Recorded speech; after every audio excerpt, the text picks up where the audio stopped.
खबर धमतरी से है, जहां रोशन चंद्राकर के घर से निकली ईडी की टीम। देर रात तक चलती रही ईडी की कार्रवाई। ईडी ने कल भूपेंद्र चंद्राकर के घर भी दी थी दबिश। धमतरी में 2 ठिकानों पर पहुंची थी ईडी की टीम।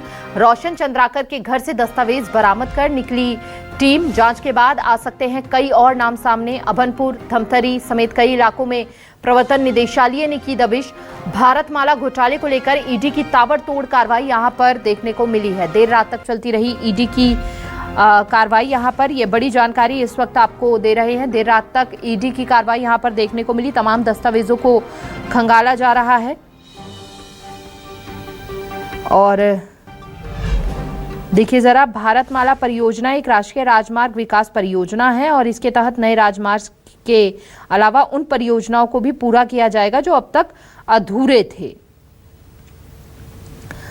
रोशन चंद्राकर के घर से दस्तावेज बरामद कर टीम निकली वहां से और ये बड़ी खबर इस वक्त आपको दे रहे हैं।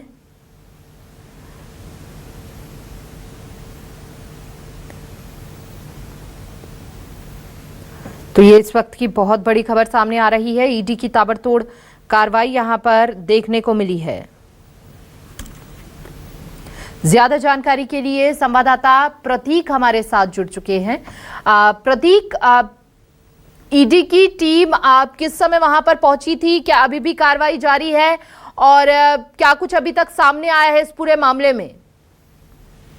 जी हिमानिया, मैं बता दूं आपको कि ईडी की जो कार्रवाई है वो सुबह 6 बजे से शुरू हुई थी। अभनपुर के बाद जो है ये काफिला कुरुद पहुंचा हुआ था, जहां पर सुबह 6 बजे से ये कार्रवाई जो है शुरू हुई थी। लगातार कार्रवाई कर रही थी राइस मिलर रोशन चंद्राकर और जो पूर्व मंत्री के चचेरे भाई बताए जाते हैं भूपेंद्र चंद्राकर, उनके घर पूरी ईडी की टीम पहुंची हुई थी। 3 गाड़ियों में लगभग ये टीम जो है पहुंची हुई थी। लगातार 22 घंटे तक ये कार्रवाई जो है चली है। इस बीच जो अपडेट आई है वो इस प्रकार है कि रोशन चंद्राकर के घर से और भूपेंद्र चंद्राकर के घर से जो है ईडी की टीम रवाना हो गई है। कुछ महत्वपूर्ण दस्तावेज हाथ लगे हैं, उन दस्तावेजों को लेकर जो है ईडी की टीम यहां से निकल चुकी है। जी, क्या बताया जा रहा है अभी तक? जो दस्तावेज यहां से बरामद किए गए हैं उनसे जुड़ी कोई जानकारी? जी, दस्तावेजों में कुछ कागजात है, क्योंकि भूपेंद्र चंद्राकर जो है जाने माने यहाँ के कारोबारी बताए जाते हैं, जमीन कारोबारी है। साथ ही साथ में जो है रोशन चंद्राकर राइस मिलर है, तो उनके पास से जो है कागजात के साथ साथ कुछ डिजिटल साक्ष्य भी जो है ईडी ने बरामद किए हैं और ईडी जो है आगे की जांच के लिए इसे अपने साथ लेकर रवाना हुई है। यहाँ कितनी जगहों पर छापेमारी की गई है प्रतीक यहाँ पर? कुर्ग में ये 2 स्थान है जहां पर ये छापेमारी की गई है। भूपेंद्र चंद्राकर के घर पे और साथ ही साथ रोशन चंद्राकर के घर में ये ईडी की टीम पहुंची हुई थी। दो जो दस्ता है वो पहुंचा हुआ था। 3 गाड़ियों में सवार होकर ये काफिला पहुंचा हुआ था सुरक्षा के साथ में, और ये दोनों जगहों पर जो है ये छापेमार कार्रवाई की गई थी।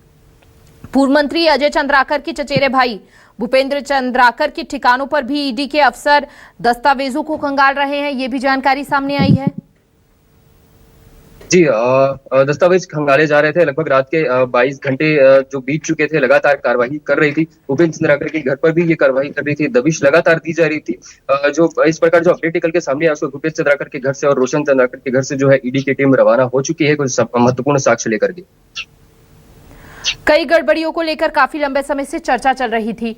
क्या लग रहा है, क्या अनुमान जताया जा रहा है, कितने सिद्ध वो जो गड़बड़ी है वो होती हुई नजर आएगी इस कार्रवाई के बाद?